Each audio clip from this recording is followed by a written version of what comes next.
parti de deux points qui, a priori, n'ont rien à voir, mais on pourrait donner d'autres exemples. Il se trouve que ceux-ci sont récents. Un sociologue, Stéphane Dorin, qui a été évincé de son groupe de travail à l'université de Limoges parce que il s'est opposé à ce qu'on appelle les théories décoloniales, c'est-à-dire le fait qu'il y ait un racisme institutionnel français, qu'il ne faut pas qu'il y ait d'appropriation culturelle, entre guillemets, qu'il faut une forme de repentance par rapport à tous ces sujets. Un autre exemple, celui d'un enseignant en philosophie depuis plus de 30 ans à l'université de Toulouse, il s'appelle Philippe Soile, et il a participé à une université de la Manif pour tous, il s'est vu retirer son cours d'agrégation.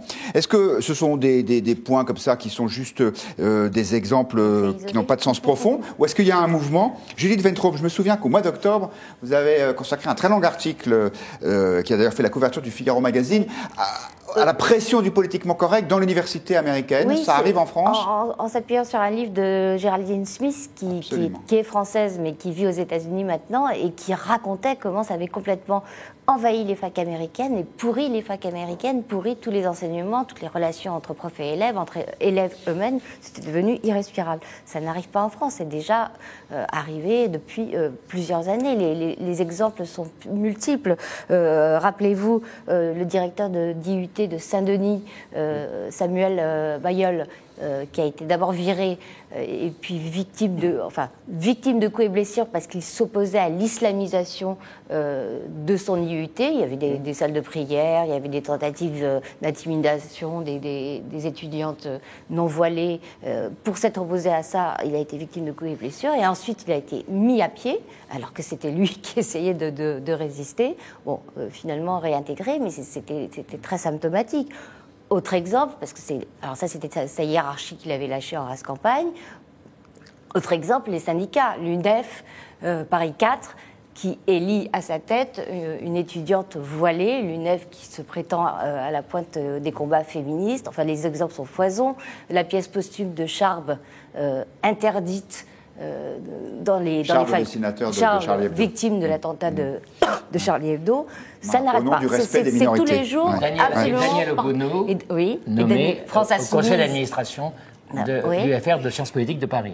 Et Boutelja, ami de Daniel Obono et chef des indigènes de la République, autorisé à tenir un séminaire de décolonisation au sein de l'université française, etc., voilà, etc. On vous renvoie au très bon papier, de très bons papiers de notre camarade Alexandre Devecchio, qui est disponible sur le Figaro.fr. Christophe Devogue, vous enseignez dans l'un des temples du politiquement correct, puisque à Sciences Po, je crois on enseigne même la théorie du genre. Est-ce que vous le voyez progresser, vous, ce politiquement correct, cette pression de ne pas sortir du discours dominant, notamment sur le communautarisme? Mais vous voulez ma mort académique ou ma mort tout court? Non, je ne vous veux que du bien. Bon. Non. En fait, attention, je crois qu'il y a une confusion sur les termes. Le politiquement correct, ça fait très longtemps qu'il règne à l'université. C'est-à-dire ce qu'on appelle par là le fait de prendre des périphrases, d'éviter de nommer les choses, etc. Ça fait très longtemps que c'est une tendance de l'université française, comme des médias français d'ailleurs. C'est vrai.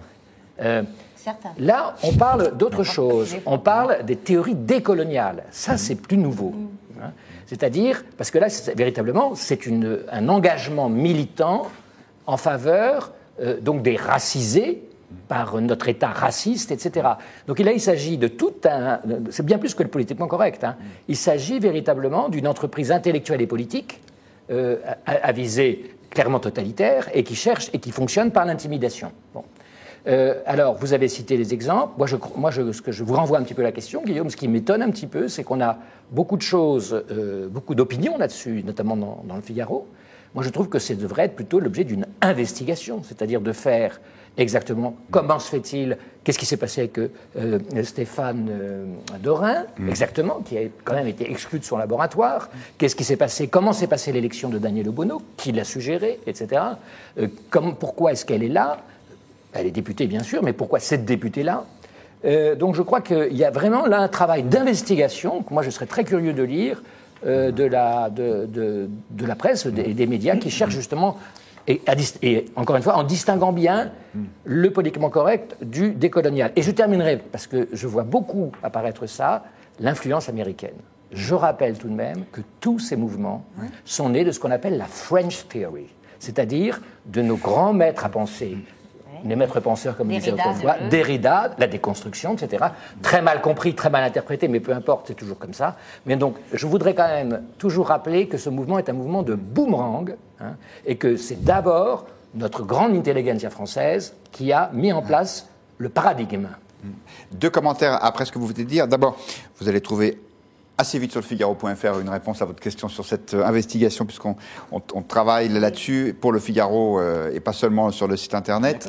Et puis Nicole qui nous dit « L'université devient n'importe quoi, on fait encore du copier-coller sur les anglo-saxons et ça devient grave, ce qui va dans votre sens. » Hervé Nathan, ça vous inquiète, cette espèce de pression là? Parce que c'est toujours dans le même sens en même temps, parce que quand vous êtes très à gauche, ou alors que vous êtes très décolonial, là vous n'avez jamais de problème avec la hiérarchie.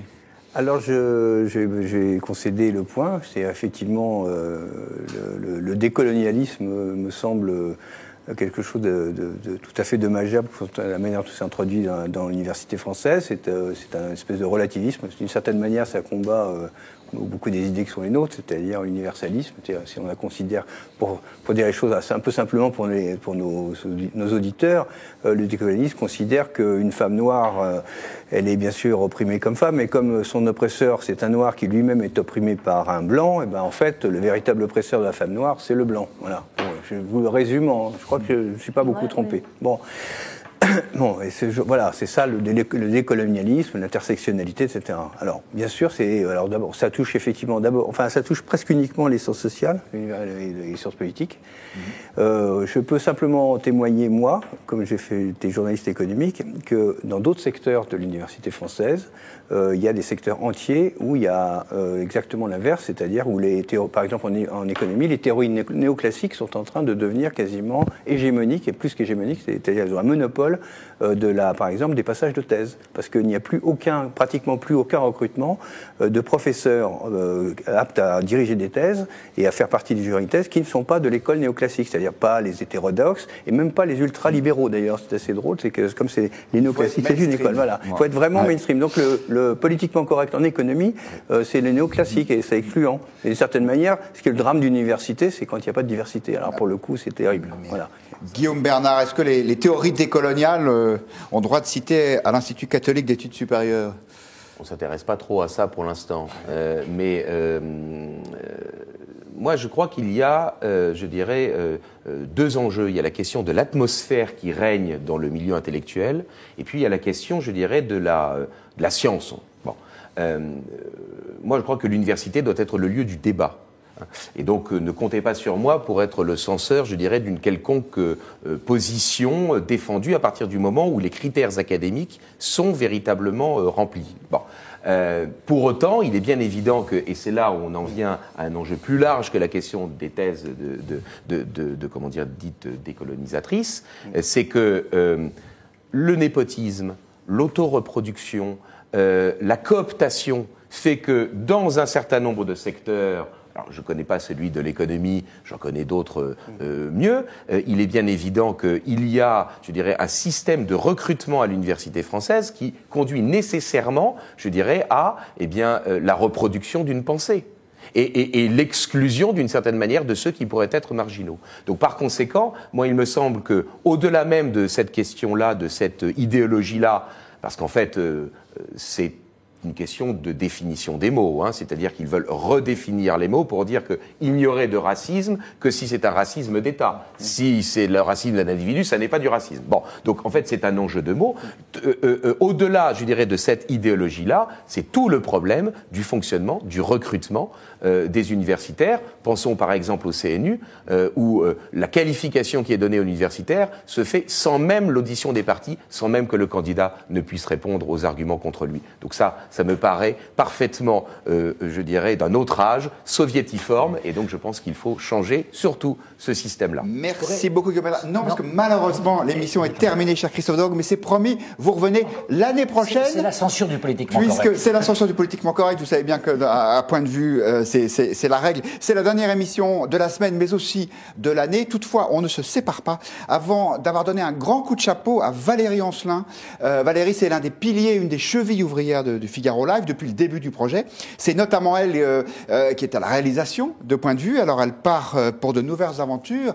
Donc, on lui souhaite vraiment le meilleur. Et puis, on souhaite aussi bon vent à Elisabeth Pierson, qui a assumé avec talent la gestion des invités de l'émission. Voilà, cette fois-ci, c'est vraiment fini. Joyeux Noël à tous et à l'année prochaine.